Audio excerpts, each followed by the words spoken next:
Assalamualaikum warahmatullahi wabarakatuh.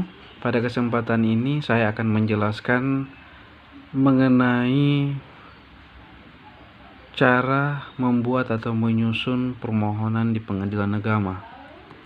Ada beberapa poin yang harus kalian perhatikan dalam membuat suatu permohonan di pengadilan agama.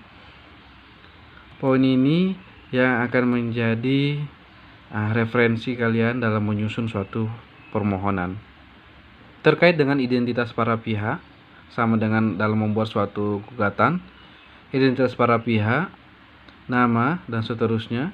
Posita berkaitan dengan peristiwa hukum atau dasar hukumnya.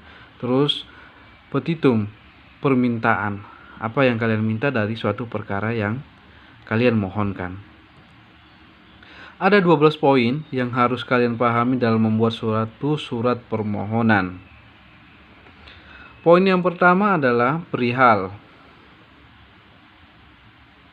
Di atas bisa terus perihal, contoh cerai talak, isbat nikah, dispensasi kawin, perwalian anak, penetapan ahli waris. Itu adalah beberapa contoh terkait dengan permohonan di pengadilan agama. Nanti bisa kalian lagi lihat materi-materi yang sebelumnya, apa saja yang masuk dalam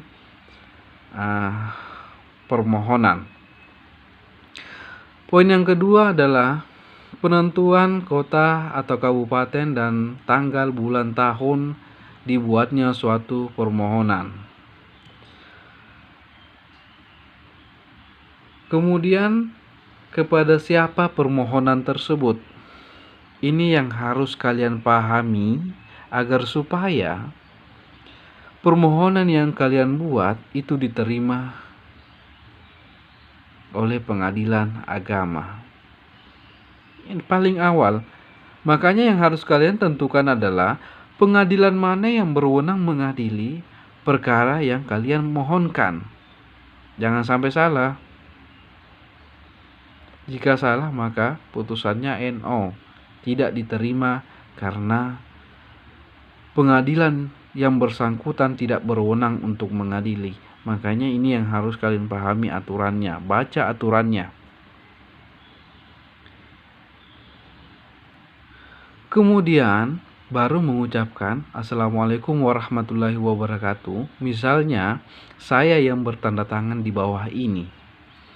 Baru kemudian masuk pada identitas pemohon. Seperti yang saya sebutkan di awal, identitas pemohon, nama, mulai nama dan seterusnya. Setelah itu selanjutnya disebut sebagai pemohon. Baru kemudian untuk pemohon yang lebih dari satu, maka ditulis untuk selanjutnya pemohon 1, pemohon 2, dan seterusnya disebut sebagai para pemohon. Biasanya tertulis seperti ini. Yang bertanda tangan di bawah ini nama. Ini selanjutnya disebut sebagai pemohon 1, nama, dan seterusnya. Selanjutnya disebut sebagai pemohon 2, nama, dan seterusnya. Selanjutnya disebut sebagai pemohon 3. Setelah semua pemohon dicantumkan dalam permohonan, maka di bawahnya untuk selanjutnya pemohon 1, pemohon 2, pemohon 3, dan seterusnya jika ada disebut sebagai para pemohon. Jadi kata ganti untuk mengatakan pemohon 1 dan pemohon 2 dan seterusnya itu cukup kalian tulis para pemohon. Ini adalah surat permohonan yang hanya ada pemohon. Tapi tidak menutup kemungkinan permohonan juga terdapat termohon. Jadi ada lawannya yang disebut sebagai termohon. Nanti saya akan comparekan atau perbandingkan dua perkara di akhir slide ini. Poin selanjutnya adalah posita.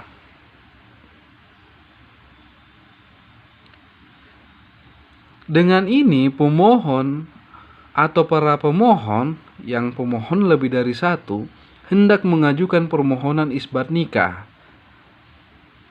Karena nanti contoh 2 di akhir itu berkaitan dengan isbat nikah.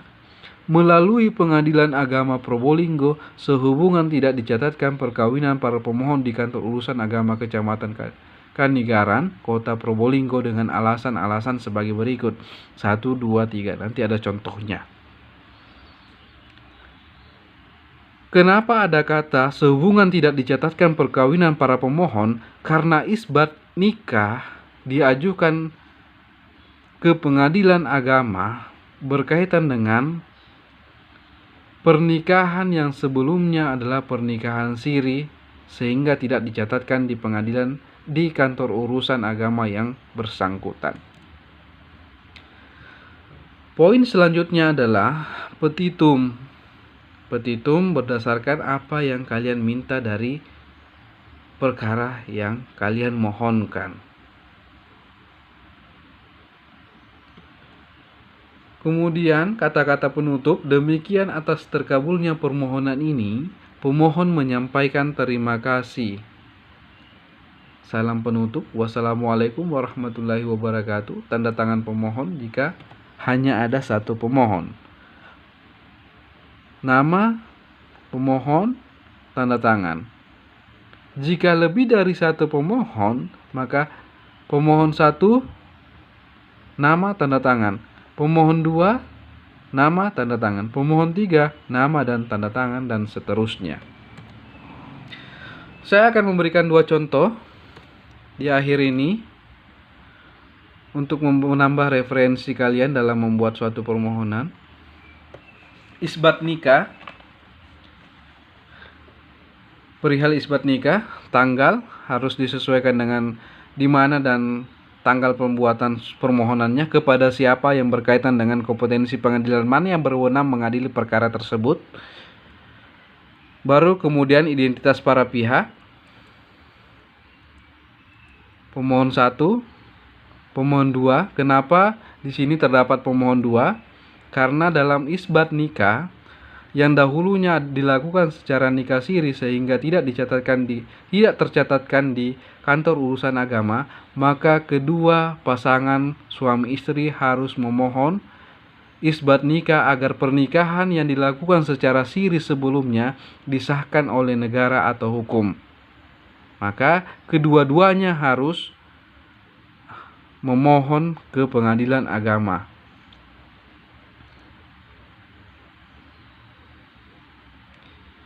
Selanjutnya pemohon 1 dan pemohon 2 disebut sebagai para pemohon. Dengan ini para pemohon hendak mengajukan permohonan isbat nikah melalui Pengadilan Agama Probolinggo sehubungan tidak dicatatkan perkawinan para pemohon di kantor urusan agama kecamatan yang bersangkutan dengan alasan sebagai berikut. Harus diungkapkan alasannya.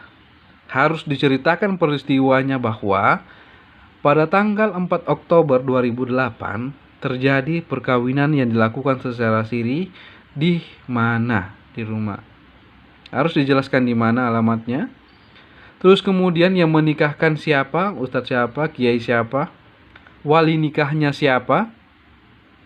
Saksi-saksinya siapa? Dan mas kawinnya berapa? Atau berupa apa dan berapa? Dan telah dibayar tunai.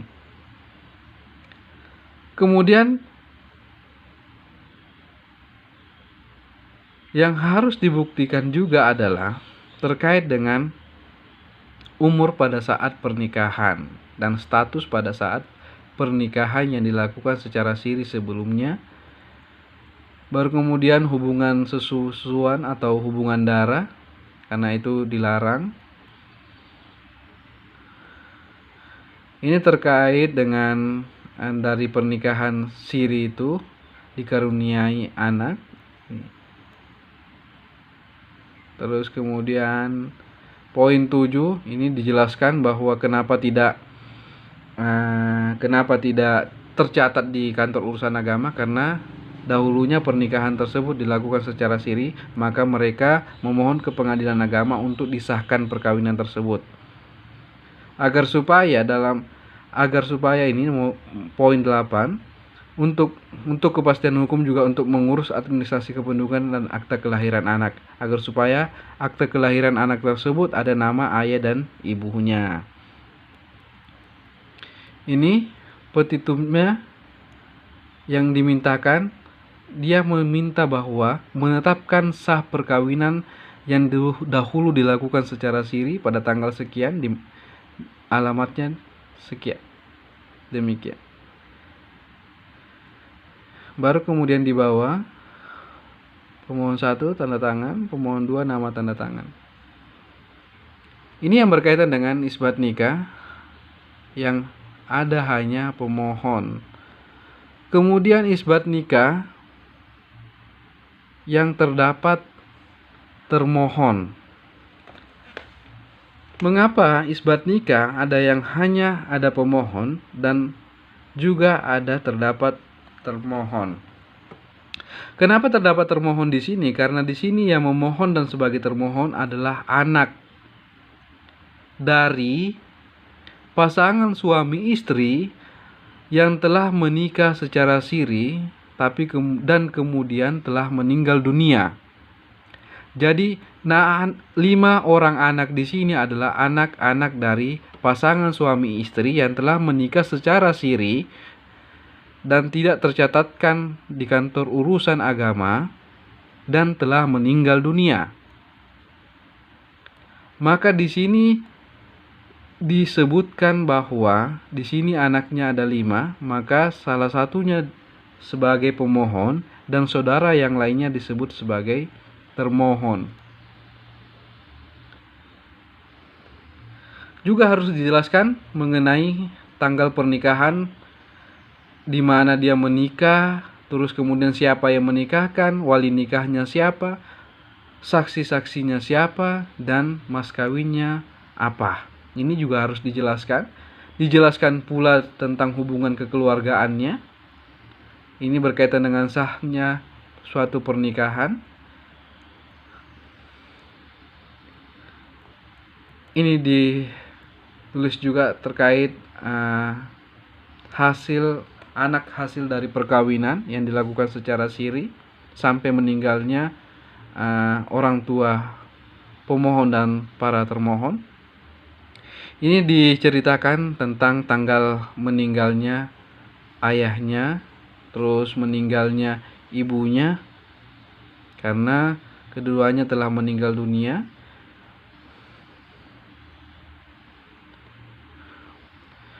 Delapan, yang harus kalian perhatikan, bahwa pernikahan ayah dan ibu pemohon tidak tercatat di kantor urusan agama Wonoasi dalam hal ini.